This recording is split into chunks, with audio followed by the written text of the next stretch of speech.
Znanost je dokazala da su američke obale prije Kolumba posjećivali Feničani, Kelti i Nordijci, a postoje snažne indicije da su u predkolumbovsku Ameriku dospjeli i hrvatski pomorci. Vikinzi spominju srednjovjekovnu etno skupinu Hviratamana, čiji su potomci vjerojatno Kroatani na istočnoj obali Sjeverne Amerike. Oni su tamo već bili u doba britanske kolonizacije u Marylandu, Virginiji i Karolini. Englezi spominju djecu vrlo lijepe, svjetlo smeđe kose. Poslije propasti anglosaske kolonije na otoku Roanoke u sjevernoj Karolini, preostali su se naseljenici stopili s plemenom Kroatan indijanaca. Legende su to koje imaju povijesna uporišta i možda će jednog dana postati znanstvenom činjenicom. Izgleda da su dubrovački pomorci plovili do obala Amerike prije Kolumba.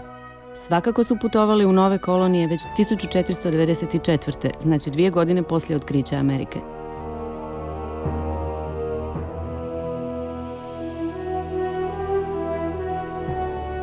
Početkom 16. stoljeća dolaze u Ameriku prvi dubrovački iseljenici. Prvi organizirani hrvatski useljenici u Ameriku, oni koji će trajno ostati u novoj zemlji, bili su seljaci koji koncem 16. i početkom 17. stoljeća preko sjeverne Europe putuju u Ameriku. Neki izvori spominju 1200 hrvatskih i slovenskih protestanata koji su početkom 18. stoljeća došli u Đorđiju. Važno je napomenuti da su se zbog dijaloga s Washingtonom, a zbog uspostave ekonomskih odnosa, dubrovački diplomati u Parizu sastali s predsjednikom Jeffersonom. 19. stoljeće je doba živahne gradnje hrvatskih jedrenjaka, koji od 1815. plove pod austrijskom zastavom, ali je posada isključivo hrvatska. Mnogi od tih pomoraca ostaju u Americi, poglavito u delti Mississippija, gdje se bave lovom, ribarenjem, ali i razvijaju unosan posao s oštrigama. Nekoliko desetaka godina poslije nalazimo u New Orleansu poslovne ljude i trgovce s hrvatskim prezimenima. Žene se uglavnom francuskinjama i irkinjama, a uz oštrige bave se i voćarstvom. Poneki šalju novac mladenkama koje stižu iz Hrvatske, ali i sami ponekad odlaze po mladu u stari kraj.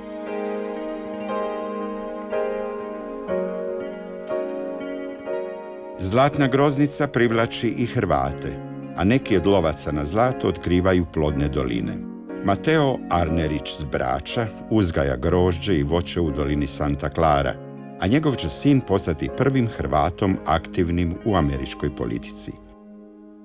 Kalifornija je po svojim klimatskim svojstvima slična Dalmaciji, pa stoga postaje stalnom postojbinom mnogih Dalmatinaca. Jedan Hrvat iz San Franciska, John Owen Dominis, ženi se 1862. havajskom princezom, koja postaje posljednjom kraljicom Havaja, Lili Upokalani. Polovicom 19. stoljeća u staroj ulici Davis u San Francisku postoji 50-ak dalmatinskih poduzeća, od prodavaonica voća do saluna.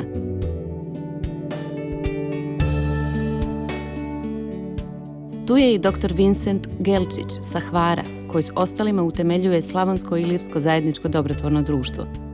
Pomaže hrvatskim mornarima, a uspijeva i isposlovati zasebno hrvatsko groblje. Dio Hrvata u San Francisku već je dobro situiran, posebno oni koji uzgajaju voće, povrće i grožđe u dolinama Santa Clara, Central Valley i oko Watsonvilla.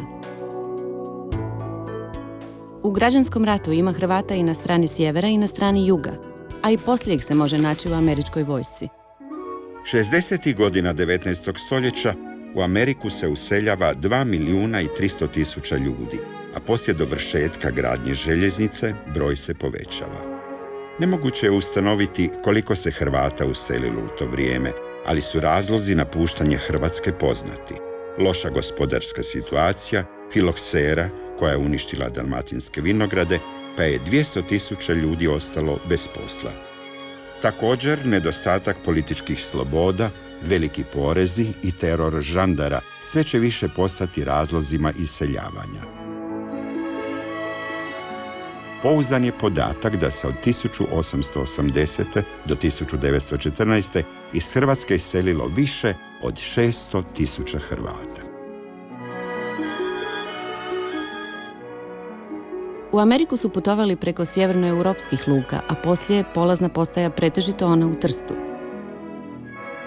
Preko Atlantika su u prosjeku putovali 15 dana i iskrcavali se u Castle Gardenu, a od 1892. na otoku Ellis. Novac za brodske karte u većini su slučajeva dobivali iz Amerike od rodbine ili prijatelja. Putovali su u potpalublju brodova i ponekad stradavali u nesrećama, poput požara broda Volturn, kad je poginulo 26 Hrvata.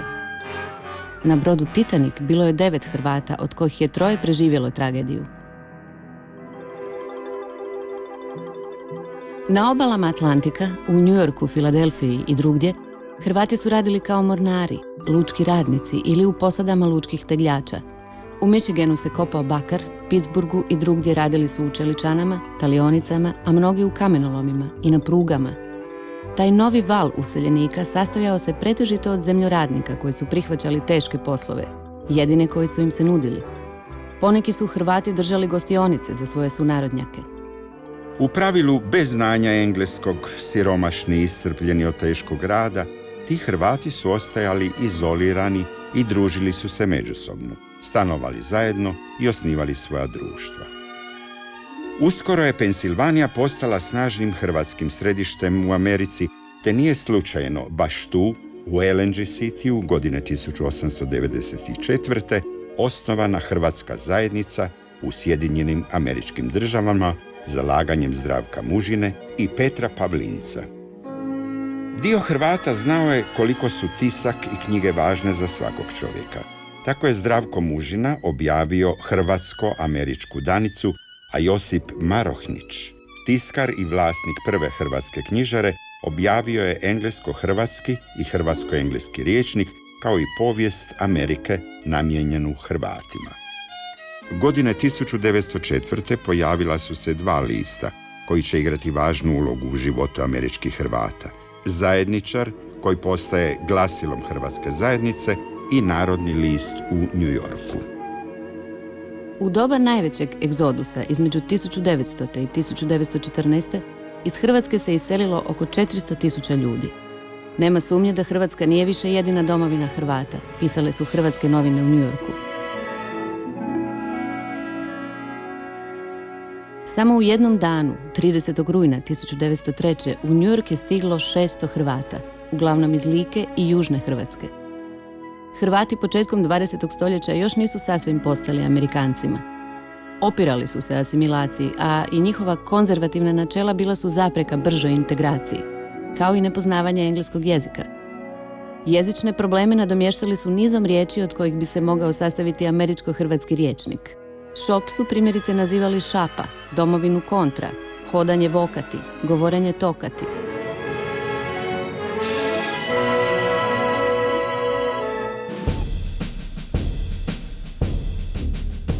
Kada Sjedinjene Američke Države ulaze u Prvi svjetski rat, mnogi američki Hrvati dobrovoljno se bore u sastavu američke vojske, pokazujući veliku hrabrost.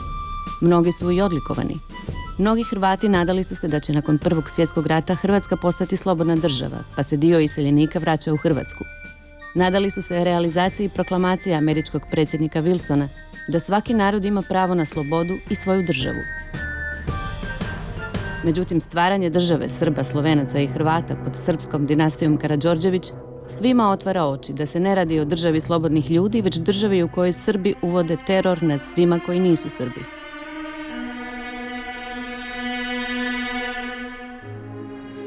Razočarani političkim prilikama u Hrvatskoj, Hrvati koji su ostali u Americi odlučuju se na stalni ostanak u Sjedinjenim Američkim Državama. Po prvi put masovno kupuju kuće, u više gradova stvaraju udruge za izgradnju i stambene zajmove, a ponegdje grade i čitava naselja. U godinama najvećeg dotadašnjeg blagostanja američkih Hrvata, u godinama kada se grade i djeluju brojni hrvatski domovi širom Sjedinjenih Država, dolazi do velike krize koja pogađa i Hrvate. Mnogi napuštaju svoje kuće i pridružuju se milijunima onih koji u potrazi za poslom, u bijegu od bijede, lutaju američkim državama u teretnim vagonima ili pješice. Mnogi Hrvati borili su se u Drugom svjetskom ratu kao pripadnici američke vojske. Zbog hrabrosti mnogi su odlikovani. Međutim, za spomenuti je Petra Tomića, koji je jedan od trojice Amerikanaca uopće, koji je dobio 2 najviša američka ratna odlikovanja za hrabrost. Američki Hrvati se posebno nakon Drugog svjetskog rata okreću privatnom životu i karijerama. Integriraju se sve više u američko društvo, no još vole živjeti u hrvatskom susjedstvu. Viđaju se na misama i u hrvatskim domovima, na festivalima tamburice i folklora. Međutim, Hrvati se ne prestaju zanimati ni za događanja u domovini. Preko pisama svojih obitelji i na različite načine čuju o političkim progonima Hrvata u komunističkoj Jugoslaviji. Mnogi Hrvati upravo iz političkih razloga žele otići na zapad, posebno u Ameriku. Međutim, putovnicu nije moguće dobiti. Mnogi su u želji da pobjegnu preko granice i ubijeni. Američki Hrvati pišu peticije protiv političke represije u Jugoslaviji. Titov režim koncem 60. godina pod pritiskom Zapada postepeno otvara granice. Tada je počelo i najveće hrvatsko iseljavanje. Od konca 60. do konca 90. iz Hrvatske je u Ameriku otišlo oko 250.000 Hrvata. Amerika je Hrvatima oduvijek bila obećana zemlja. U Hrvatskoj se s posebnim naglaskom i osjećajem izgovarala riječ Amerika. Pravo mjerilo uspjeha za mnoge Hrvate bila upravo Amerika. Ako si uspio u Americi, uspio si u životu. Za svojim narodom uvijek su išli i svećenici. Prvi je među njima bio Dominikanac Vicko Paletin s Korčule, koji djeluje u Meksiku. U 17. stoljeću na području Sierra Madre djeluje Isusovac Ivan Ratkaj, rođen u Velikom Taboru, a u prvoj polovici 18. stoljeća Isusovac Ferdinand Konščak, rođen u Varaždinu. Konščak je važna osoba u povijesti Kalifornije. Iz misije San Ignacio on poduzima niz putovanja potvrđujući svojim zemljovidom da je Kalifornija poluotok. Njegova će zemljopisna karta biti temelj svim zemljovidima do polovice 19. stoljeća. Najpoznatiji hrvatski misionar u 19. stoljeću bio je velečasni Josip Kundek, rodom iz Ivanića kod Zagreba. Priče o ranim katoličkim svećenicima, misionarima, često izgledaju kao prave bajke. Oni su išli naprijed, osobito na zapadnoj obali, otkrivajući nove predjele, nova indijanska plemena, nastojeći ih pridobiti za Krista i u tu svrhu utemeljujući nove misijske postaje. Hrvatski Franjevci u Americi su nazočni preko 100 godina. Prvi hrvatski Franjevac, fra Gaudencije Gorše, dospio je na američko tlo davne 1900. Samostalna zajednica hrvatskih Franjevaca u Americi utemeljena je 1926. pod imenom Komisarijat Svete obitelji.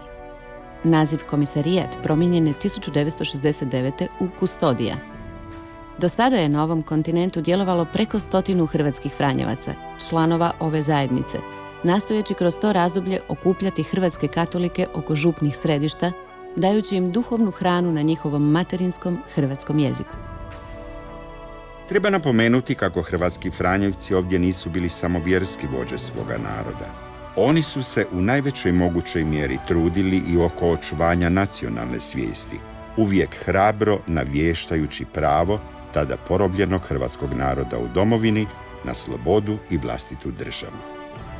U očuvanju kako vjerničke, tako i nacionalne svijesti, Franjevci su se koristili ne samo oltarom, nego i drugim metodama, ponajprije izdajući brojne publikacije, kao što su bili Hrvatski tjednik Danica, mjesečnik Hrvatski katolički glasnik, godišnjak Hrvatski kalendar ili brojne knjige izdane u Franjevačkoj tiskari te izdavačkim zavodima Croatia ili Ziral. Sigurno je da su hrvatski Franjevci kustodije Svete obitelji kao članovi jedine organizirane kleričke ustanove za Hrvate na sjevernoameričkom kontinentu skupa s drugim hrvatskim svećenicima bili glavni, a često puta i jedini nositelji hrvatske nacionalne ideje među ovdašnjim Hrvatima, te da njima pripadaju najveće zasluge za očuvanje hrvatske etničke zajednice i njezine povezanosti s domovinom. Većina članova kustodije bili su ujedno i članovi Hercegovačke Franjevačke provincije sa sjedištem u Mostaru. Naime, toj mučeničkoj provinciji još 1931. povjerena je briga za Hrvate u Sjevernoj Americi. Hercegovačka je provincija do danas u Ameriku poslala ili odgojila preko 90 Franjevaca koji su ovdje djelovali ili još djeluju kroz kraće ili duže vrijeme. Ostali su Franjevci u komisarijat došli iz nekih drugih hrvatskih franjevačkih provincija, osobito u prvim desetljećima 20. stoljeća. Kao vjernicima vrlo privrženima crkvi, hrvatskim pionirima u Americi za cijelo ništa toliko nije nedostajalo kao manjak hrvatskih katoličkih svećenika i crkava u kojima bi obrede mogli razumjeti, te gdje bi ih svećenici okupljali i usmjeravali kako je to bilo u domovini. Ipak sve do pred sami kraj 19. stoljeća među njima nije bilo hrvatskih svećenika.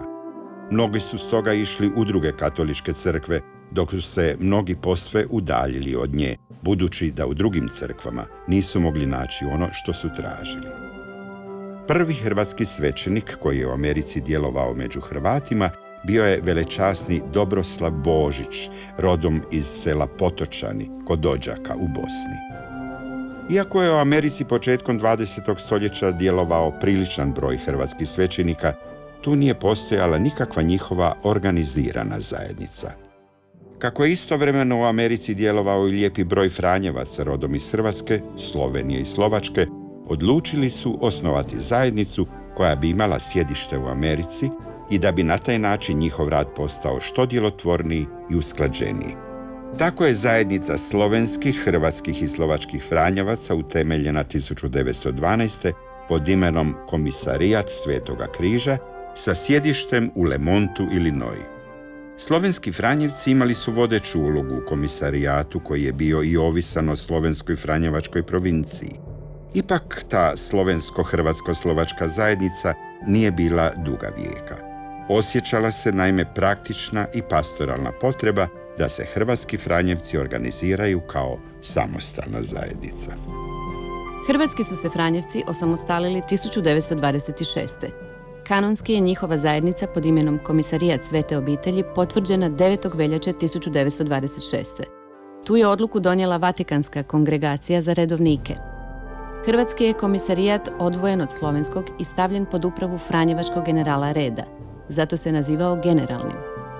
Sam general reda, fra Bernardin Klumper, proveo je ovu odluku kongregacije i izdao tome dekret 18. veljače 1927. Oko osamostaljenja komisarijata najviše su se trudili hrvatski Franjevci u Americi, Bono Andačić, Vjenceslav Vukonić i Irenej Petričak. Svakako je osnutak Hrvatskog komisarijata bio veoma značajan događaj u povijesti hrvatskih katolika u Americi, jer opstanak jedne župe nije više ovisio o samo jednom svećeniku, kada se nakon njegova odlaska ili smrti nikada nije znalo hoće li ga imati tko naslijediti. Što više, ta će Franjevačka zajednica tijekom sljedećih desetljeća često puta pritjecati u pomoć hrvatskim župama na kojima nisu bili Franjevci, a koje su na bilo koji način ostale bez svoga svećenika. Prvi članovi komisarijata bili su fra Klement Veren, prvi komisar, fra Bono Andačić, fra Vjenceslav Vukonić, fra Irenej Petričak, fra Ambros Širca, fra Leon Medić, fra Ambro Mišetić i fra Franjo Čuturić. Djelovali su u 5 hrvatskih župa, u New Yorku, Stiltonu, St. Louisu te 2 u Chicagu. 6. župa bila je u Betlehemu, iako su većinu činili vindiški Slovenci. U početku Hrvatski komisarijat nije imao stalnog sjedišta. Sjedište je bilo zapravo tamo gdje je bio komisar. Prvih godina u Betlehemu, Pensilvanija. Kad je za komisara bio izabran fra Blaž Jerković 1929. sjedište je prešlo u Chicago, jer je on bio župnik Svetog Jeronima. Prema dogovoru franjevačkih provincijala s tih prostora na sastanku u Karlovcu 1930.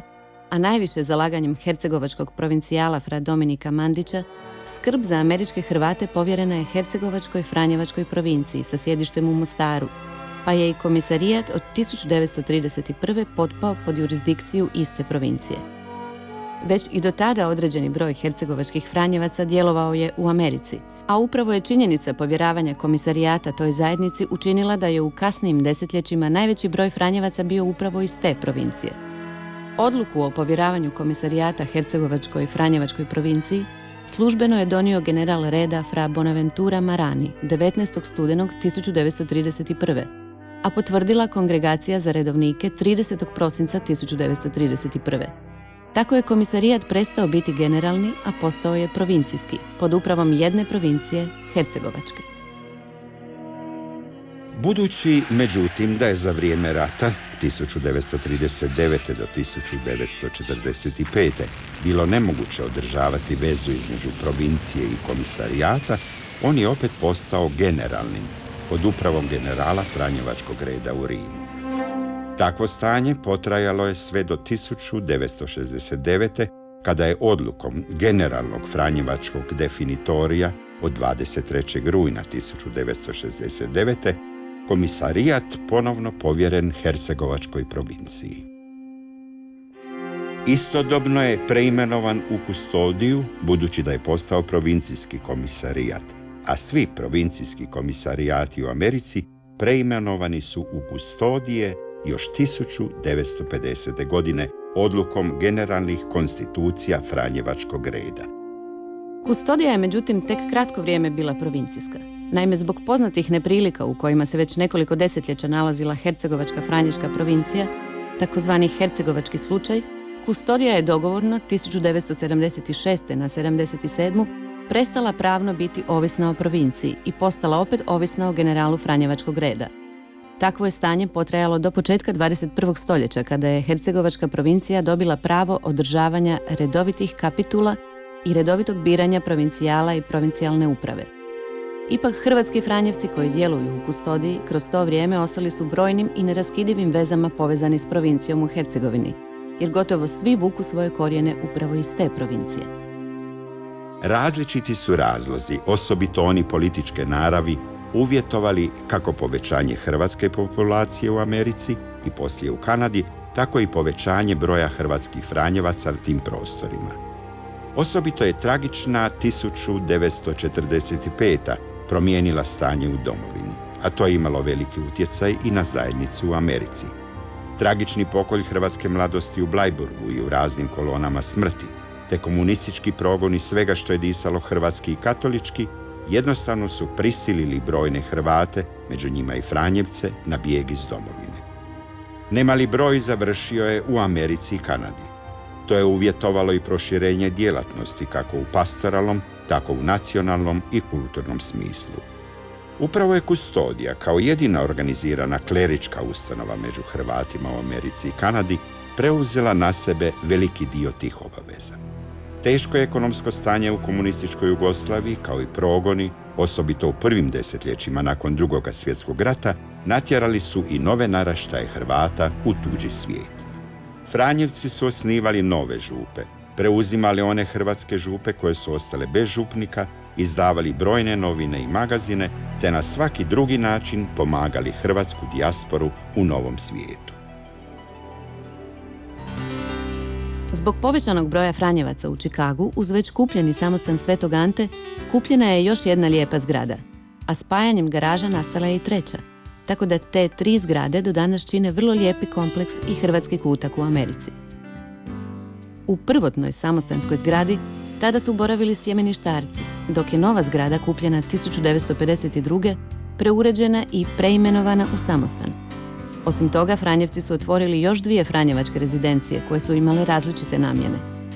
U početku je tako planirano da rezidencija Kraljice Mira u Beaver Fallsu, Pensilvanija, preraste u samostan u kojem bi hrvatski Franjevci imali svoj novicijat. Kako je u to vrijeme počela kriza duhovnih zvanja, ova rezidencija nikada nije bila korištena u prvotnu svrhu. Još je ranije, 1956. bila otvorena rezidencija Svetog Franje Asiškog u Gulf Breeze, Florida. Tako je na svom vrhuncu hrvatska franjevačka kustodija u Americi i Kanadi godine 1977. imala jedan samostan, 2 franjevačke rezidencije, dok su svećenici djelovali na 13 američkih i 7 kanadskih župa ili misija. Izdavali su različite listove, časopise, knjige, imali svoju vlastitu tiskaru. Svaka zajednica mora misliti o svome središtu ili središtima. Osobito je to bilo važno za zajednicu hrvatskih franjevaca koji su djelovali na vrlo prostranom području u Americi. Na sastanku članova komisarijata 1941. u Južnom Čikagu, Franjevci odlučiše što prije osnovati kuću, maticu, nevezanu uz bilo koju župu koju su Franjevci držali. U to vrijeme Čikaško sveučilište po povoljnoj cijeni prodavalo je lijepu zgradu u Hyde Parku, koja je nekoć bila u vlasništvu bogataša Ryersona. O njezinoj ljepoti dovoljno govori činjenica da je dobila prvo mjesto na Kolumbovskoj izložbi 1893. kao arhitektonski najuspješnija građevina te godine u Čikagu. Franjevci su se u samostan uselili 5. lipnja, a vanjska je svečanost upriličena 3. rujna 1944. Svetu misu s pukom slavili su Franjevci ispred samostana, u dvorištu.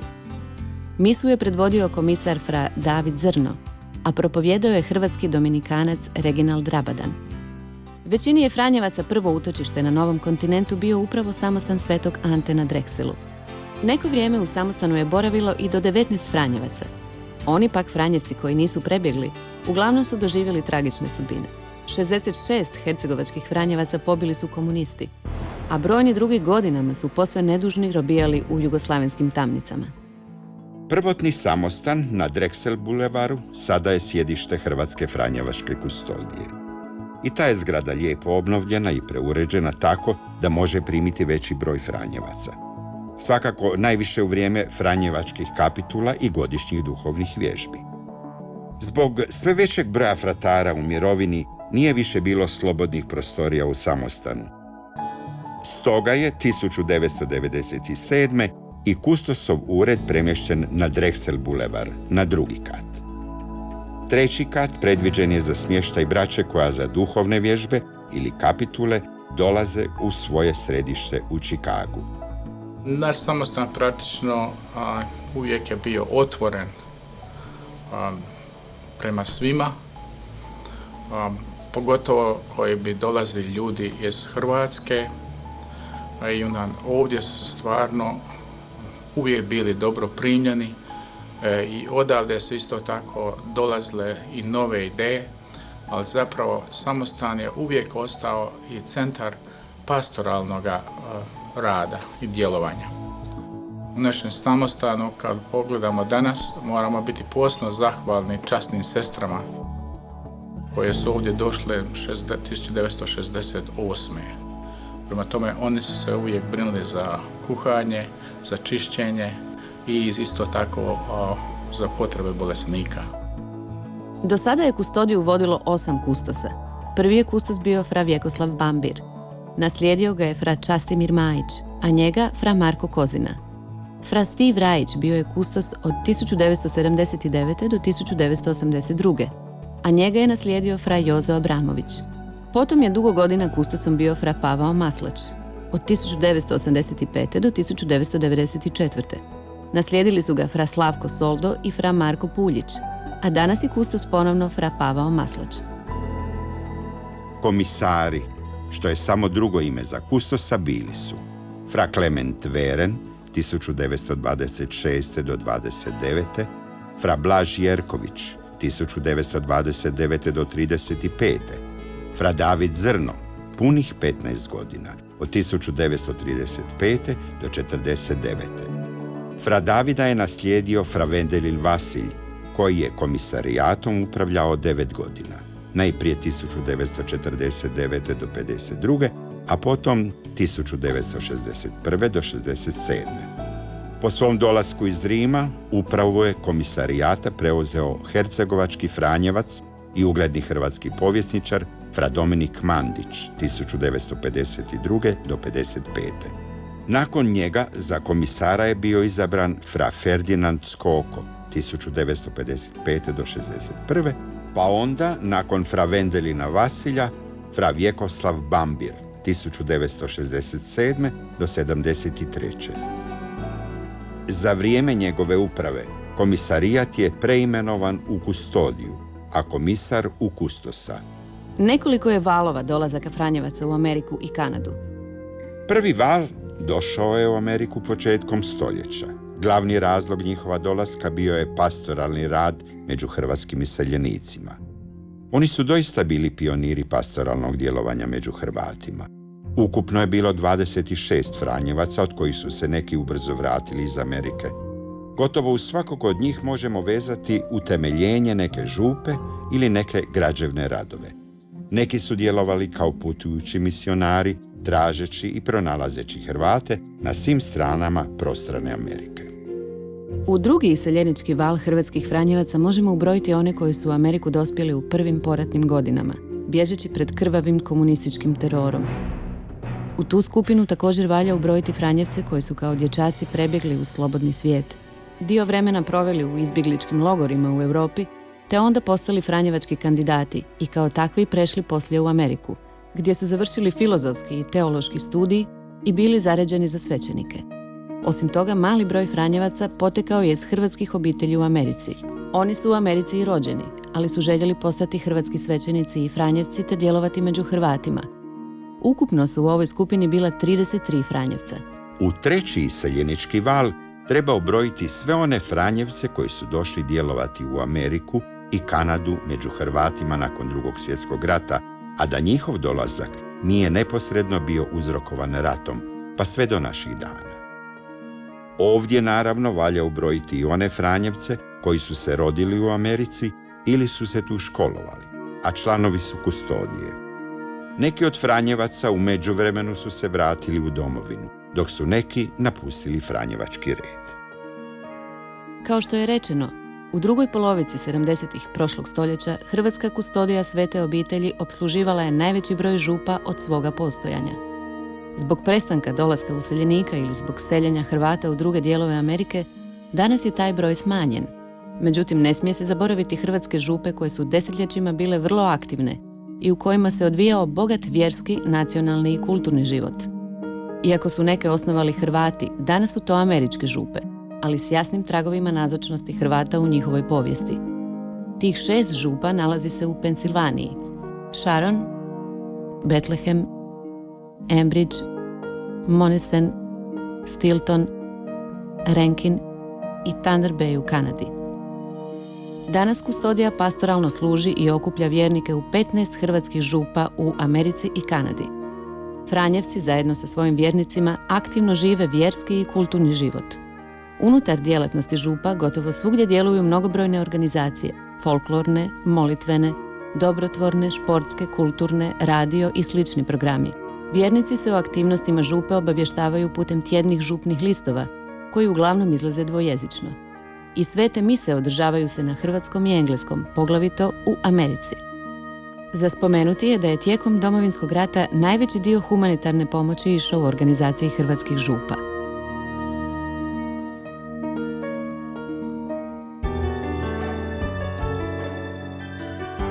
Hrvatska katolička župa Svetog Jeronima danas je najstarija hrvatska župa u Čikagu. Hrvati su 16. studenog 1912. kupili crkvu na 25. ulici od njemačkih protestanata. Brzo je preuredili i već 15. prosinca je bio blagoslov i svečano otvorenje župe Svetog Jeronima. Utemeljitelj i prvi župnik bio je fra Leon Medić. Župu od početka vode hrvatski Franjevci. Župa je naglo rasla, pa je 1922. od švedskih luterana kupljena veća, današnja crkva, župni stan i školska zgrada, gdje je iste godine otvorena župna škola. Vodile su je hrvatske sestre predragocjene krvi Isusove. Za razliku od mnogih zajednica naših u Americi i Kanadi je Sveti Jeronim specifičan. Naime, to nije tipična jedna hrvatska zajednica u Americi, gdje imate Hrvate prve generacije koji se tu okupljaju, imaju svoja društva, klubove i tako dalje. Sveti Jeronim okuplja 4-5 generacija, zahvaljujući ljudima koji su tu ostali živjeti, manje više blizu crkve u tom dijelu grada. Taj dio grada Chicaga je poznat i većina gradonačelnika je došla odatle. Uz downtown je 1,5 milju daleko. Tako da su ljudi ostali tu. Tako da od 1912. kada je župa osnovana i od 1922. godine kada je osnovna škola pri Svetom Jeronimu, ljudi su jednostavno vezani za tu zajednicu. Nova današnja škola i dvorana izgrađene su 1961. U početku su djeca učila u školi i hrvatski. Kasnije se to izgubilo, pa je 3. veljače 1973. otvorena posebna hrvatska škola ili škola hrvatskoga jezika i kulture, koja do danas djeluje u sustavu hrvatskih škola Amerike i Kanade, HIŠAK. Crkva je od 1998. do 2004. obnovljena izvana i iznutra.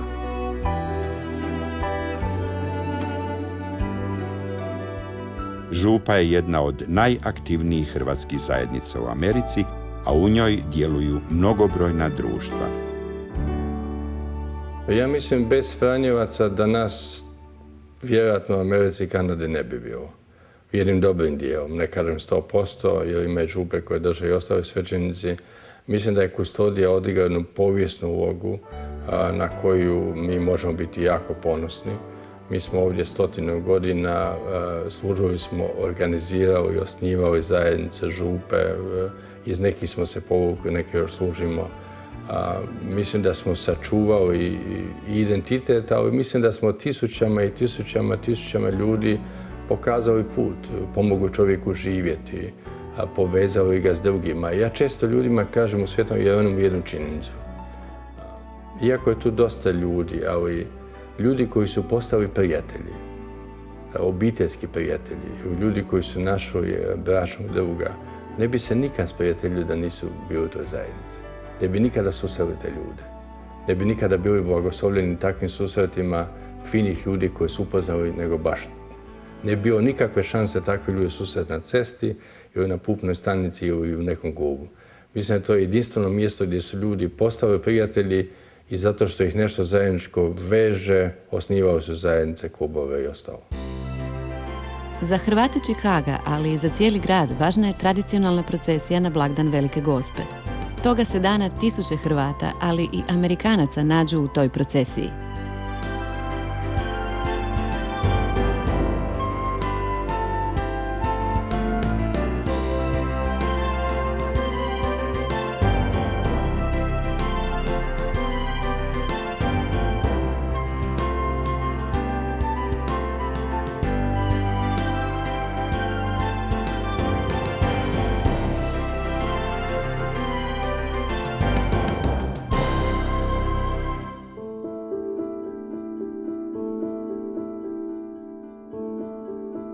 Godine 1903. na jugu Čikaga ustanovljena je Hrvatsko-slovenska katolička župa.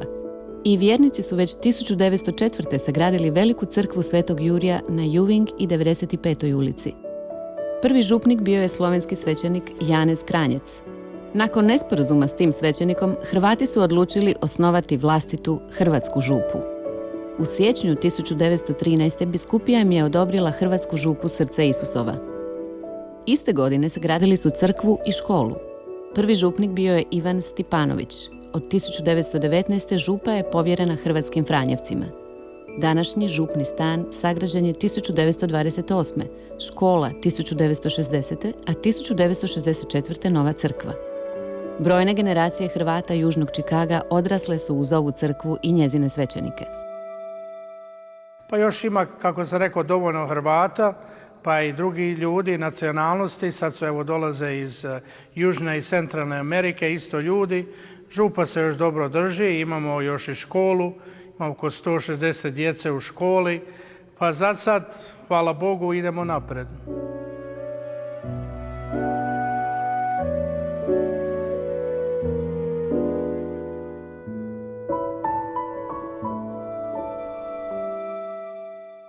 Od 2006. kustodija je od hrvatskih dominikanaca preuzela i duhovnu brigu za hrvatsku katoličku misiju Blaženi Alojzije Stepinac na sjeveru Čikaga. Misija je inače uspostavljena u rujnu 1973.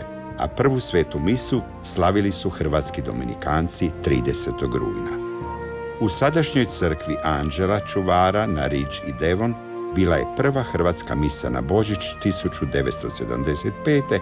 a od siječnja 1977. svake nedjelje.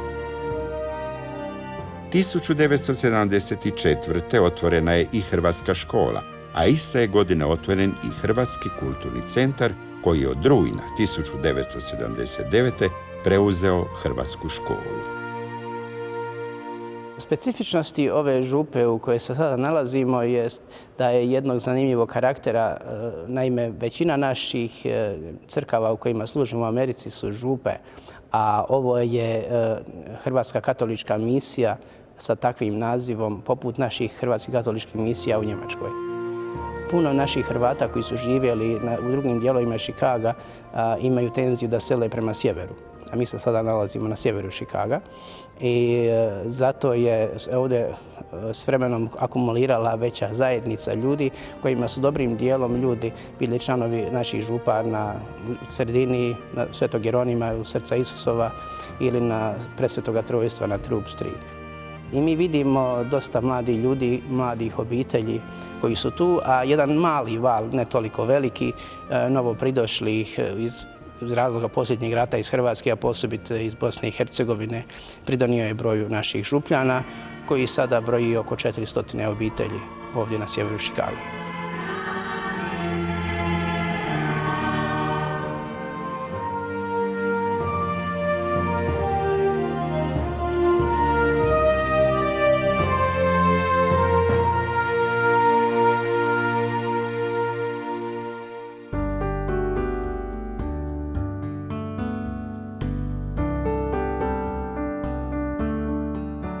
Hrvatska katolička župa Srca Isusova u Milwaukeeu, Wisconsin, osnovana je 4. travnja 1917.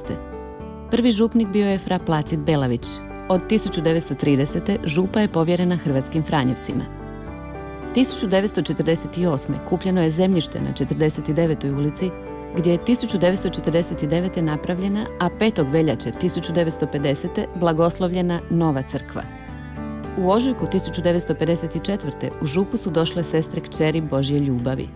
Dvorana je napravljena i otvorena 3. veljače, a škola 15. rujna 1957. Sestre su vodile školu sve do 1993. kada je zatvorena zbog malog broja djece. Ova lijepa crkva duhovni je centar Hrvata Wisconsina. Ja sam sad ovdje župnik, a imam te dvije funkcije sada u svom tome zvanju i životu, da sam u isto vrijeme starješina naše zajednice. Kao župnik bi ja osobno ovdje, ova zajednica ima vrlo dobru perspektivu i ima naroda koji je voljan raditi, ali čini mi se da mnogo to će zavisiti o imamo li svećenika da ovdje možemo i poslati. Ja se nadam da u ovu zajednicu da ćemo barem što je blizine Chicaga, da ćemo moći nekako poslati svećenika ovdje da držimo ovu župu i da budemo na službu našemu narodu koji uistinu treba pomoć od nas, posebno u vjerskim pitanjima i vjerskoj službi. Kao starješina mogao bih reći ovo, čini mi se sav naš rad naših hrvatskih svećenika, Franjevaca koji su s nama, uglavnom župe ovise hoćemo li imati svećenika. I kakva je budućnost tu, ne znamo baš, ne znam kako da odgovorim točno. A ovisi mnogo također i o našem narodu koji, ako želi da ima hrvatskog svećenika, čini mi se da bi trebao dolaziti u Hrvatsku crkvu i tu moliti i zajedno raditi. Ako naš narod ne dolazi, onda sigurno ni za nas neće biti tu mjesta. Ićemo tamo gdje ima našega naroda koji je potreban naše službe, to je hrvatskog jezika.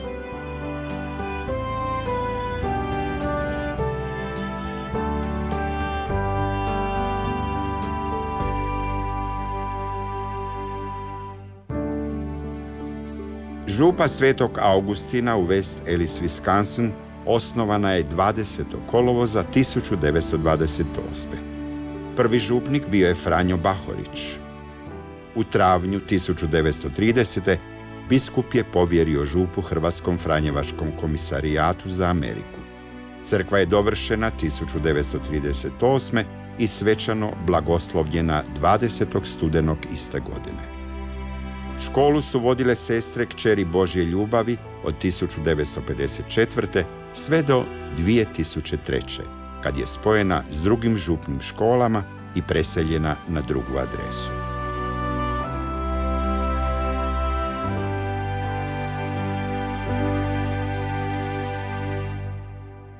Danas većina župljana govore engleski, ali imamo i nekoliko drugih imigranata.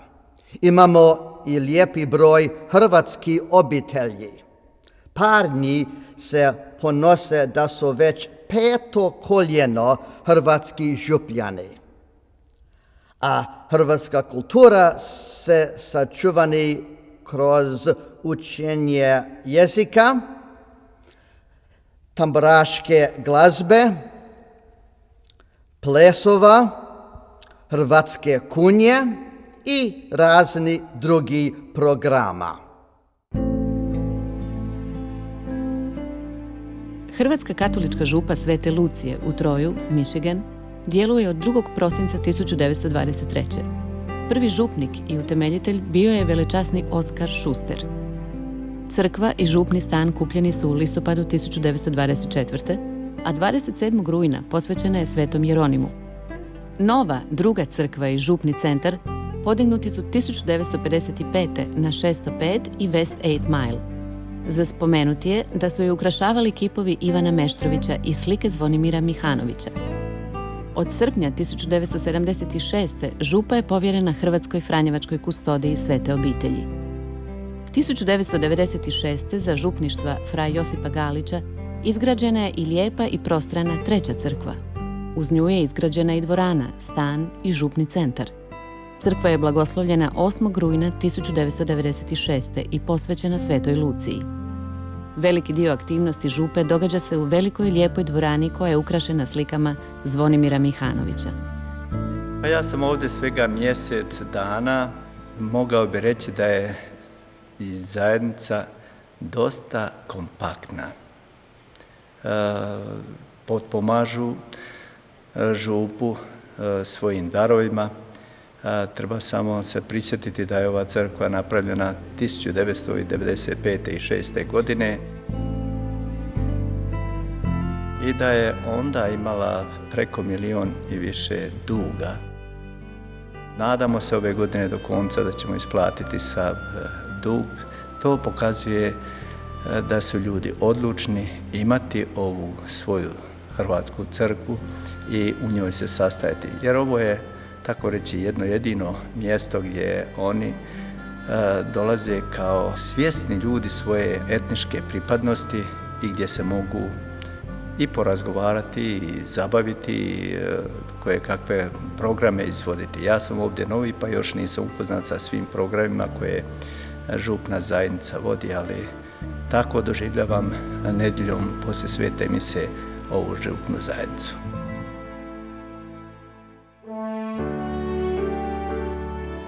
Hrvatska katolička župa Sveti Josip u St. Louisu, Missouri, osnovana je 1904.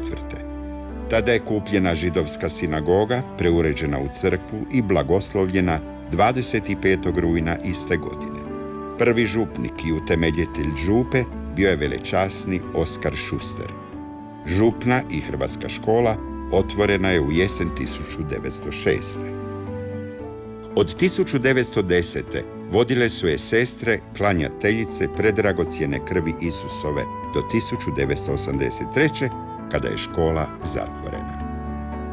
Župa je 11. travnja 1926. povjerena hrvatskim Franjevcima. Nova, lijepa crkva sagrađena je 1928. Prostrana župna dvorana izgrađena je za župništva fra Vjekoslava Bambira 1986.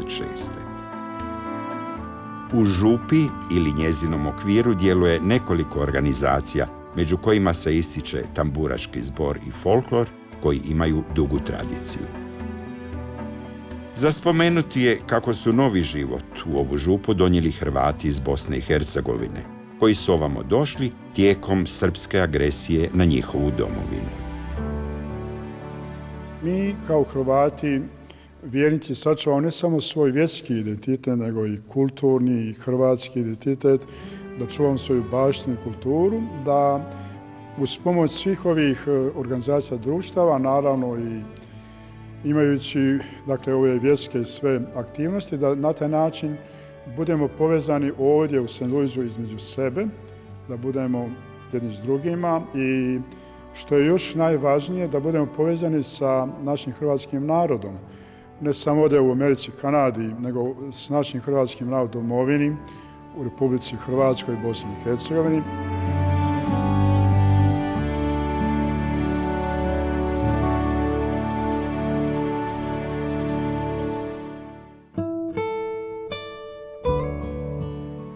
Hrvatska katolička župa Svetog Ćirila i Metoda i Svetog Rafaela u Njujorku osnovana je 1913. Hrvati su najprije bili unajmili protestantsku crkvu na 50. ulici i tu od 16. studenog 1913. imaju misu, a 1914. kupuju crkvu.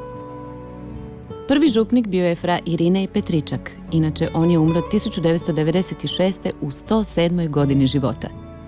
Župu od osnutka vode Hrvatski Franjevci. Časne sestre kćeri Božje ljubavi radili su na župi od 1931. do 1971. kada su ih zamijenile Franjevke Krista Kralja iz Hercegovine, koje s velikim marom i ljubavlju tu djeluju. Crkva je gotovo uvijek odlično popunjena vjernicima.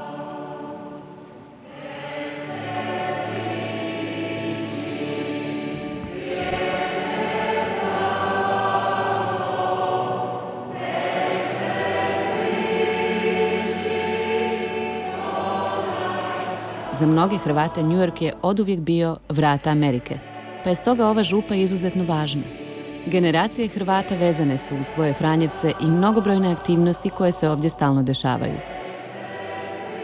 Ova župa, dakle, nalazi se skoro već 100 godina u ovom velegradu i Hrvati koji su je osnovali i njihovi potomci uzdržavali su, pomagali su ovu župu kroz cijelo ovo vrijeme.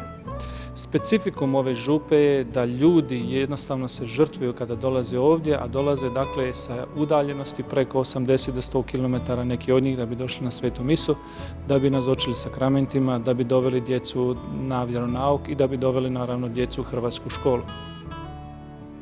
Župa je osnovana 1913. s tim da većina Hrvata danas ne živi na Manhattanu, nego dolaze iz New Jerseya, s Long Islanda, iz Connecticuta, čak nekoliko obitelji iz Pensilvanije. To je ono što stvarno kao župnik ove župe moram naglasiti, da svaki put kad se dolazi u ovu župu je dupla žrtva u odnosu na druge naše hrvatske župe koje se nalaze po Americi. Ljudi žele imati svoju župu, vjernici žele imati svoju župu, žele se moliti Bogu na hrvatskom jeziku i žele da njihova djeca participiraju u vjerskom odgoju i žele da budu njihova djeca vjerski odgojena.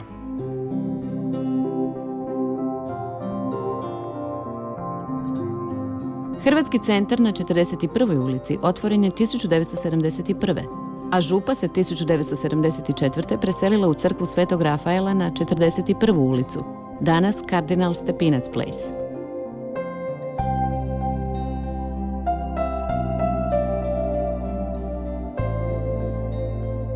Za spomenuti je kako je i ovdje svoj umjetnički trag ostavio fra Joakim Gregov.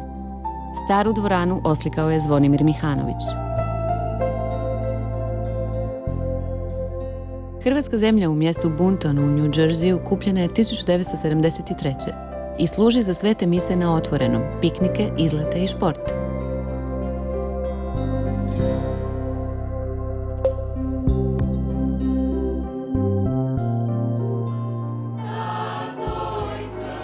U župi djeluju Hrvatska škola Kardinal Stepinac, Kolo grupa Kardinal Stepinac, Društvo Svete Krunice, Društvo imena Isusova i mnoge druge organizacije kroz čiju su aktivnost prošle generacije Hrvata u Njujorku.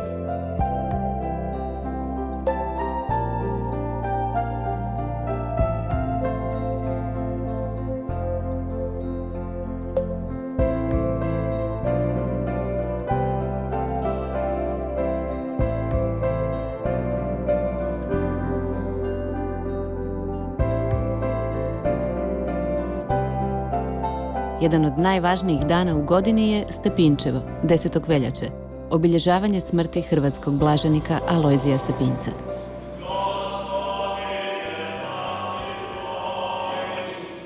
Pozdravljam našega kustosa Hrvatske Franjevačke kustodije za Ameriku i Kanadu, fra Pavu Maslača.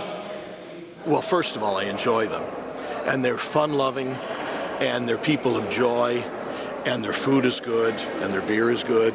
And I used to love, in Milwaukee, I would love to go to the parish. But they're a good example to us, because they show us that even when they come to the United States and are now very proud, patriotic Americans, they still say, but the greatness of America is that we can keep our customs, and we can still be proud Croats, and we can still be fervent Catholics. And they remind us of the greatness of the United States.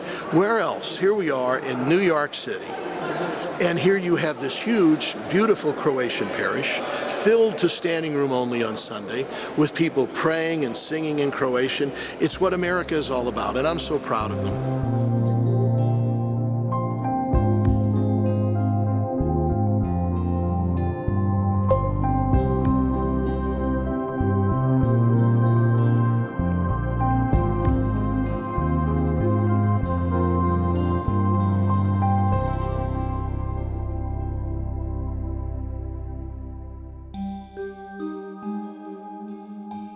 Hrvatska katolička misija Sveti Nikola Tavelić u Montrealu, Kanada, djeluje od 30. rujna 1960.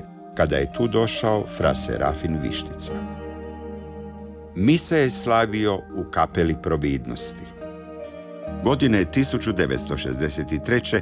misija se osamostalila, a iste godine kupljene su misijske prostorije gdje je uređena kapelica koju je 19. rujna 1963. blagoslovio kardinal Ležer na čast blaženog Nikole Tavelića. Pod vodstvom župnika fra Ivana Bradvice 1979. izgrađena je lijepa, nova crkva, dvorana i misijsko središte, kamo se i misija uselila 11. studenog iste godine. Crkvu je 29. lipnja 1980. blagoslovio nadbiskup Paul Gregor, a svojim umjetničkim dijelima obogatio fra Joakim Jaki Gregov.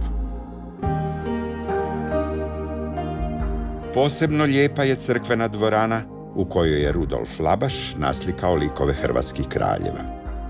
Od 1979. u misiji rade te Hrvatsku školu i vjeronauk vode časne sestre Dominikanke. Imamo veliki broj izvrsnih ljudi, svi su oni naklonjeni ovoj zajednici, svi su kao Hrvati došli iz naše domovine zbog dva razloga, zbog političkih događaja u našoj domovini u prošlom stoljeću i ekonomskih razloga. Dakle, ovdje su našli svoje mjesto, tu rade, tu školuju svoju djecu i u ovoj zajednici je mjesto gdje se oni okupljaju i tako zajedno se susrećemo, zajedno živimo i dijelimo dobro i zlo. Imamo puno dobrih, vrijednih ljudi, apsolutno puno, i svi su oni tu zadovoljni i sretni u ovoj zajednici i u gradu u kojemu žive.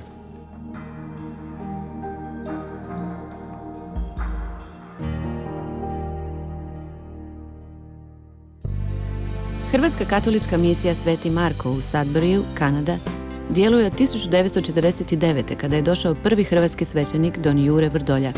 Nakon njega ovdje služi nekoliko svećenika. Međutim, fra Ljubo Krasić je, znajući stanje zajednice, u studenom 1980. animirao biskupa i zajednicu za samostalnu hrvatsku misiju. Tako je biskup Carter 16. siječnja 1981. odobrio samostalnu hrvatsku misiju, a 18. ožujka iste godine dao joj kanonski status župe za hrvatske katolike. U lipnju iste godine Hrvati su kupili lijepu kamenu crkvu od Luterana. Obnovili je i 5. srpnja 1981.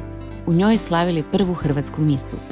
Biskup Carter je crkvu blagoslovio 11. listopada iste godine i posvetio je Svetom Marku.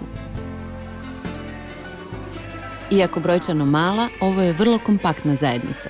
Danas ona djeluje bez hrvatskog svećenika, ali unutar župe vrlo je aktivno nekoliko društava koje održavaju većinu aktivnosti započetih na početku djelovanja ove hrvatske župe.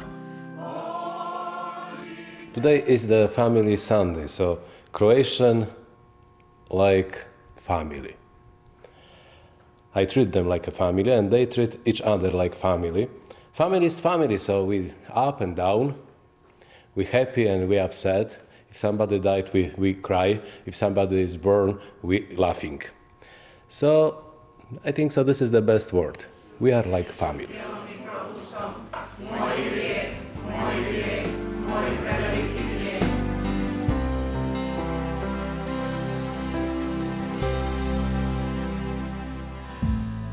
Hrvatska katolička župa Majke Božje zaštitnice putnika u Sault Ste. Marie, Ontario, Kanada, djeluje od 1960. kada je ovdje došao prvi hrvatski misionar fra Kruno Pančić. Mise za hrvatske vjernike slavio je u crkvi Gospe Karmelske. Biskup Carter je dekretom od 30. lipnja 1965. dao misiji status mjesne župe s određenim granicama i hrvatske nacionalne župe za ovaj grad. Istim dekretom biskup je povjerio pastoralnu skrb hrvatskim franjevcima iz kustodije Svete obitelji u Čikagu. Fra Dominik Ćorić zajedno s Pukom Božjim sagradio je 1982. lijepu crkvu koju je blagoslovio biskup 29. svibnja 1983. Fra Dominika sam naslijedio ja 7. srpnja 1994. i evo još sam ovdje služeći Hrvatima i ostalima u ovoj župi. Ovdje sam dosta dugo, imao sam prigode izbližega upoznati ove ljude koji dolaze iz različitih krajeva Lijepe naše. Našao sam i sada ih vidim kao ljude privržene crkvi. Tko je bio sretniji od njih i njihova župnika fra Dominika kad im je ondašnji biskup Aleksandar Carter dao dopuštenje graditi ovu crkvu. To je ovo zdanje u kojem i danas slavimo Boga i ove godine slavimo 30. obljetnicu ove crkve. Ovo je jedna od ljepših crkava koje sam imao prigodu vidjeti. Ovo je spomenik fra Dominikove privrženosti i ljubavi. Ovo je spomenik vama, dragi Hrvati ovoga grada, koji ste od svoga zalogaja otkidali i gradili ovu kuću Božju.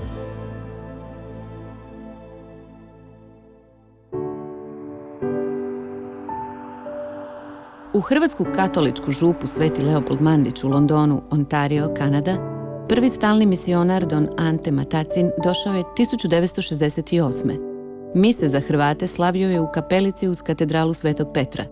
U studenom 1976. biskup Carter povjerio je misiju Hrvatskoj franjevačkoj kustodiji Svete obitelji za Ameriku i Kanadu. Župna crkva, dvorana i stan sagrađeni su za župništva fra Ante Čuvala 1980. Crkvu su obogatili svojim radovima umjetnici Josip Turkalj i fra Joakim Jaki Gregov.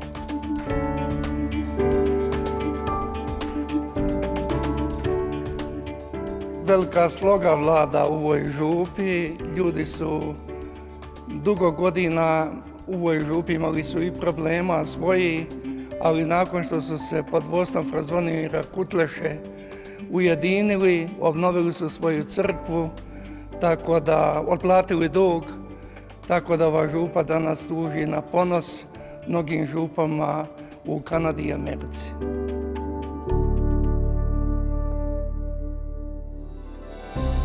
Hrvatska župa Sveta obitelj u Kitcheneru, Ontario, Kanada, počela je s radom 5. listopada 1975. u župi i crkvi Svete Marije. Od 4. lipnja 1977. sukladno biskupovoj uputi, misija je samostalna i počinje djelovati kao Hrvatska župa Svete obitelji, ali se i dalje služila crkvom Svete Marije, sve dok 1979. Hrvati nisu sagradili vlastitu crkvu i župni centar. Crkvu je blagoslovio iste godine i posvetio Svetoj obitelji hamiltonski biskup Reading. Godine 1984. sagrađena je i dvorana, a hrvatska škola otvorena 1976. 1989. biskup je fra Ivana Bradvicu imenovao župnikom. Ovo je vrlo aktivna župa u kojoj djeluje nekoliko društava, a mnoge aktivnosti odvijaju se u lijepoj crkvenoj dvorani. Župa je relativno aktivna, ima dosta članova, oko 500 obitelji aktivnih ima. Većinom su iz sjevernog dijela Hrvatske, ali ih ima iz svih krajeva. Posebno u ovome zadnjem ratu, Domovinskog rata, dosta Hrvata je došlo iz Srednje Bosne, koji su se uključili u župnu zajednicu i dali su jednu injekciju ovoj župnoj zajednici koja je bila prilično u jednoj fazi starenja. Dosta je ljudi došlo starijih, a sada se župa malo pomlađuje i dosta je aktivna, može se primijetiti na Svetim misama dosta mladoga svijeta.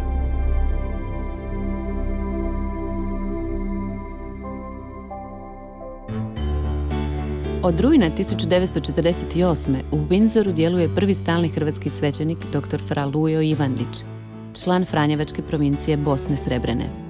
Godine 1950. kupljena je baptistička crkva, blagoslovljena 20. kolovoza, posvećena Svetom Franji i uspostavljena prva hrvatska župa u Kanadi.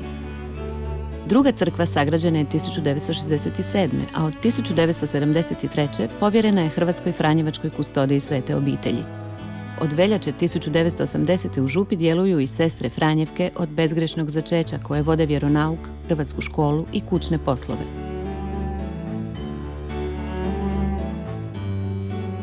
Nova crkva, dvorana i stan izgrađeni su pod vodstvom fra Zvonimira Kutleše 1981. Crkvu je 4. listopada posvetio londonski biskup John Sherlock. Pred crkvom se nalazi kip Josipa Turkalja, Raspeti Krist i Sveti Franjo. Ja kao župnik sam ponosan na ovu župu, na njezine članove koji imaju veliki respekt prema svećeniku, kojima je isto tako ljubav velika prema crkvi, prema hrvatskom narodu.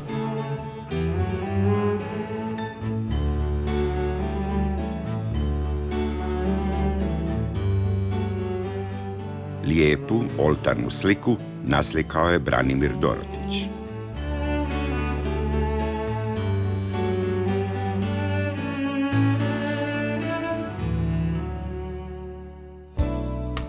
Hamiltonski biskup Tonos posebnim dekretom od 22. studenog 1988.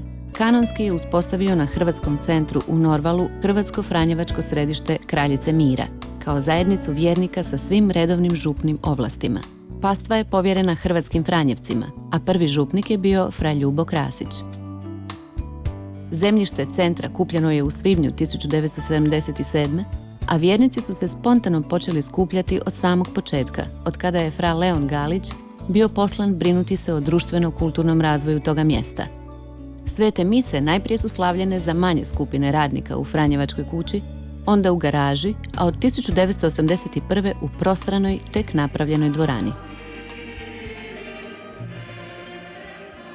Od 1992. ovdje djeluju školske časne sestre Franjevke Krista Kralja iz Mostara i tu vode vjeronauk, pjevanje, hrvatsku školu i kućanstvo. Došao sam ovdje u jednu veliku zajednicu Hrvata katolika, to je Torontsko područje gdje postoje već hrvatske župne zajednice. Međutim, Franjevci su ovdje na hrvatskom središtu u Norvalu nazočni već 30-ak godina i u ovome području, u ovome pravcu se na neki način pokreće naše pučanstvo od Toronta prema periferiji i gravitira ovdje. Ovo zemljište koje ovdje imamo ima nogometna igrališta, ima razne aktivnosti koje privlače ljude na raznim područjima.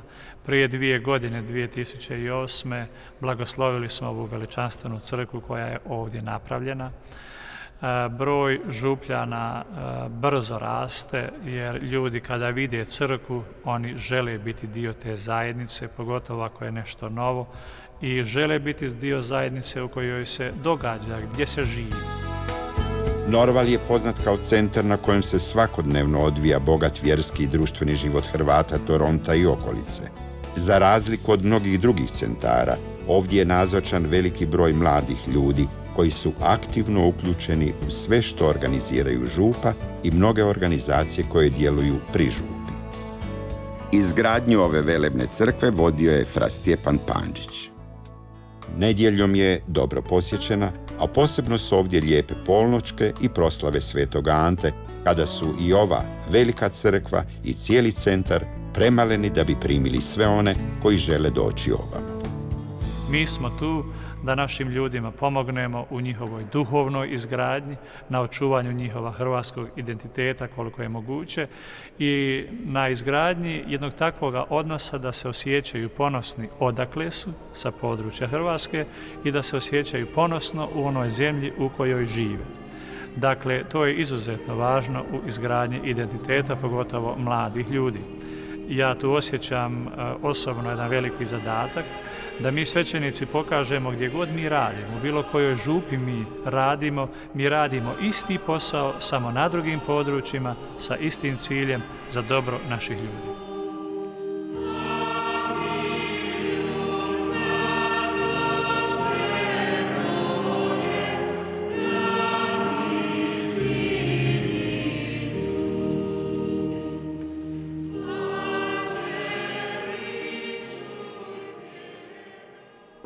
Osim pastoralnog rada, značajan dio svoga vremena i energije članovi Franjevačke kustodije Svete obitelji od početka svoga djelovanja usmjeravaju na mnoge aktivnosti koje pomažu kulturnom i svakom drugom opstanku Hrvata u Americi. Za istaknuti je nekoliko posebno vrijednih djelatnosti. Hrvatski etnički institut ustanovljen je 1975. a 1977. inkorporiran kao odgojna i znanstvena ustanova kojoj je svrha imati središnju zbirku ili banku podataka o Hrvatima i njihovim potomcima u Americi i Kanadi. Smješten na Drexel Bulevaru u Čikagu, institut prikuplja i čuva knjige, novine, časopise, rukopise, umjetnine, dokumente i sve što se odnosi na baštinu oko 2,5 milijuna Hrvata i njihovih potomaka na američkom kontinentu. Institut pomaže otkriti posjetiteljima čuda ljepote domovine Hrvata. Dijeli im vrsne brošure o tome, te osobito širi i promiče knjige i druga pomagala za učenje hrvatskog jezika i kulture. Institut također prati i vrši istraživanja o hrvatskim imigracijama, te osobito o njihovom doprinosu zemljama useljenja u poslu, radu, sportu, politici, znanosti, kulturi, umjetnosti i vjeri. Institut je ustrojen u 7 odjela: arhiv, knjižnica, muzej, kolekcija u Međugorju, istraživački ured, izložbeni odjel i knjižara. Institut ako sačuva te stvari i ljudi naiđu na to, na jedan put sebe nađu. I onda imaju potrebu tražiti dalje, upoznavati svoju obitelj, putovati u Hrvatsku, ponovno se naći u selu, u mjestu, na otoku, odakle su djed, pradjed, prabaka otišli, i to nam se često događa. Dadnemo im ovih prekrasnih prospekata iz naših turističkih ureda i od konzulata i često puta nakon posjeta institutu već je odluka pala, a oni idu ove godine ili idu dogodne prvi put ili opet posjetiti Hrvatsku. Mnogobrojni su korisnici instituta, od slučajnih i namjernih posjetitelja do Hrvata 3. ili 5. generacije koji traže svoje korijene, pa sve do studenata različitih sveučilišta koji odabiru teme za svoje radove. Franjevci su od početka svoga djelovanja u Americi i Kanadi znali koliko je važna pisana riječ i komuniciranje pisanom riječi sa svojim narodom. Još tijekom II. Svjetskog rata počeli su izdavati neke časopise. Kada je kupljen i uređen Franjevački samostan u Čikagu, Franjevci su najozbiljnije počeli razmišljati o vlastitoj tiskari. Tako su 1946. kupljeni potrebni strojevi koji su smješteni u zgradu do samostana, koja je prije služila kao konjušnica. Za otvaranje vlastite tiskare posebno se zauzimao tadašnji komisar fra David Zrno. 1952. tiskara je proširena, kupljeni su još neki potrebni strojevi i tu su se počela tiskati i izdanja Hrvatskog izdavačkog zavoda Croatia, koje je pokrenuo fra Dominik Mandić. Do zatvaranja tiskare prije par godina ovdje je tiskano 10.000 naslova različitih knjiga, novina, časopisa, molitvenika, pozivnica, kalendara i svih drugih potrebnih pomagala u radu Franjevaca sa svojim narodom. Ovdje su tiskane i mnoge tiskovine na drugim jezicima.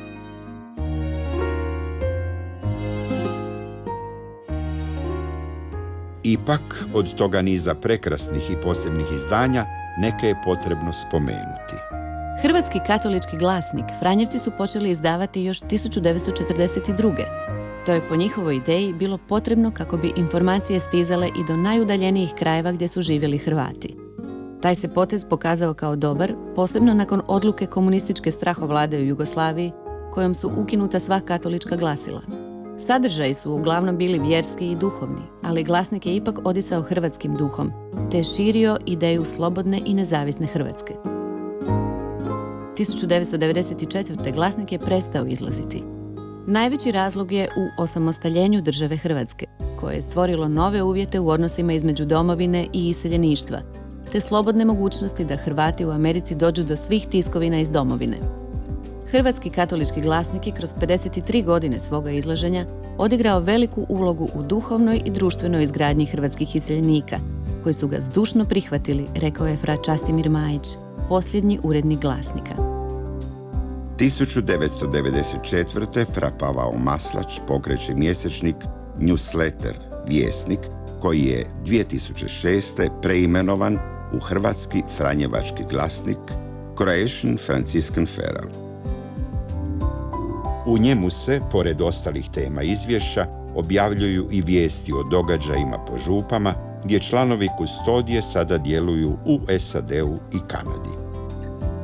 To je trenutno jedino glasilo kustodije. Hrvatski kalendar počeo je još 1924. izdavati Ivan Krešić. Od početka je bio prohrvatski i antijugoslavenski. Kako više nije bio u stanju izdavati ga, Franjevci su 1944. kupili taj kalendar i nastavili ga izdavati. Prvi urednik bio je fra Silvije Grubišić. Od tada, a posebno nakon preuzimanja uređivanja od strane fra Ljube Krasića, ovaj kalendar počeo je sustavno prikazivati povijest župa, statistike kao i trenutačno stanje svih župa na američkom kontinentu, s kompletnim informacijama o hrvatskim župama. U kratkim crtama ovdje su se mogle naći najvažnije informacije o svim župama, a na poseban su način obrađeni svi najvažniji Hrvati u Americi i Kanadi. I hrvatski tjednik Danica Franjevci su 1945. kupili od Ivana Krešića. Uređivali su je Franjevci, a suradnici su bili brojni rodoljubi, među njima ponajbolja pera u Americi pa i šire. Sadržaj je bio raznovrstan. Donosio je vijesti iz Hrvatske i tadašnje komunističke Jugoslavije, upozoravajući svaki put na neodrživost takve tvorevine. Osobito mjesto posvećivano je kulturnim događajima, tako da je Danica pola stoljeća bila najvažnije tjedno komuniciranje Franjevaca i hrvatskog naroda u Americi. Prestala je izlaziti 1990. a razlog je bio pad komunizma i Jugoslavije. Danica je bila tjednik koji je svakoga ponedjeljka bio u tisućama širen od Južne Afrike, Australije, Kanade, Europe do Amerike. I svagdje ljudi su očekivali njezin dolazak jer su znali da ima obilno štivo i zdravu lektiru koju su oni stvarno gutali i prema njoj živjeli. Posebno naši izbjeglice koji su došli poslije rata. Oni su svi bili pretplatnici Danice i Danicu su širili i s njeznim idejama dalje radili. Nije moguće nabrojiti ne samo sve, nego i manji dio knjiga koje su tiskane u ovoj tiskari i koje su nastajale po odabiru i pod brigom fratara.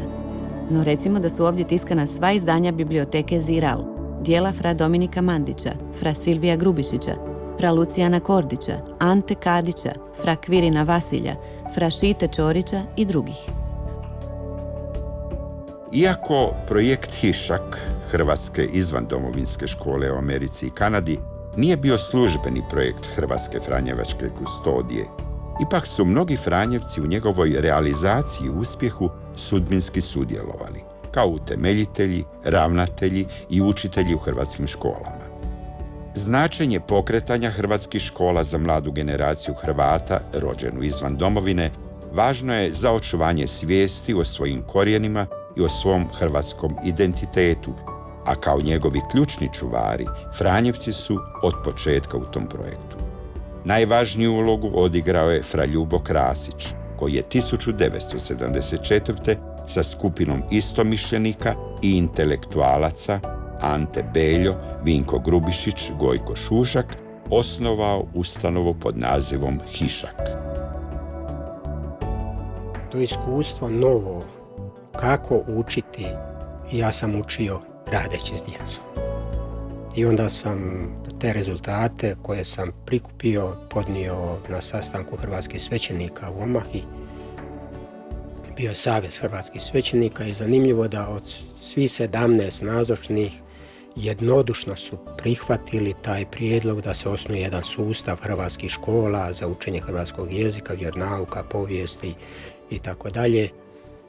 I onda smo odmah nakon par tjedana u New Yorku već imali sastanak, prvi osnivački sastanak i već je taj sustav dobio ime Hišak, Hrvatske izvandomovinske škole Amerike, onda je ubrzo i Kanade. I odatle je krenulo. Danas u Americi i Kanadi djeluje 30 hrvatskih škola s preko 3000 učenika. Škole djeluju samostalno, često koristeći udžbenike iz domovine, ali i one Hišakovih autora. Hrvatska djeca u svim školama, osim hrvatskog jezika, uče i hrvatska narodna kola i plesove, te u manjoj mjeri hrvatski zemljopis i povijest. Hrvati su oduvijek u sebi nosili osjećaj vrijednosti i poštovanja prema grudi svoje zemlje. Poput Židova, i Hrvati su dugo vremena bili narod bez zemlje. Postajali su narod selilaca, nomadski narod, narod putnika. Stoga nije čudno da su Hrvati, a na osobit način oni Hrvati u dijaspori, bili osjetljivi na govor o zemlji. Na mnogo mjesta širom američkog kontinenta kupovali su zemljišta koja su nazivali hrvatskom zemljom. Hrvati su se željeli ukapati u svojoj zemlji, u svojoj domovini, a morali su u tuđoj. Stoga su njihova počivališta mjesta novog govora o majci zemlji, o slobodi, o povratku. U tom kontekstu treba govoriti o Franjevačkoj grobnici, o mjestu gdje počivaju zemni ostaci otaca Franjevaca koji život uložiše u rad za dobro svoga naroda na ovome kontinentu. I oni, poput njihovog utemeljitelja Svetog Franje, čekaju smrt kao dar i kao sestru. Život im bijaše življen s Kristom, a onda s Kristom i umire. Zemlja kao majka i dar pričešćuje se tijelom kršćanskim i tako priprema za slavu uskrsnuća. Tadašnji kustos, fra Dominik Mandić, kupio je zemljište na groblju Svetog groba u južnom predgrađu Čikaga. Tu se nalazi zajednička grobnica hrvatskih Franjevaca. Najveći hrvatski kipar, Ivan Meštrović, inače veliki prijatelj mnogih Franjevaca, napravio je spomenik koji prikazuje preminuće Svetoga Franje. Spomenik je 1982. postavljen na mjesto zajedničke Franjevačke grobnice. Ovdje završava priča o hrvatskoj Franjevačkoj kustodiji Svete obitelji. Ona je mogla biti i drugačije ispričana, ali ono najvažnije, što nije moguće drukčije reći, jesu strast i ljubav koju su članovi ove kustodije ulagali u služenje svome iseljenom hrvatskom narodu. Ta ljubavna priča traje gotovo 100 godina na američkom tlu i nikada nije prestala biti iskrena s obje strane. Franjevci i narod, hrvatski narod i njihovi Franjevci. To zajedništvo izdržalo je kušnje teških vremena, pa se sa sigurnošću može reći kako će ono biti jednako čvrsto i u vremenu koje dolazi.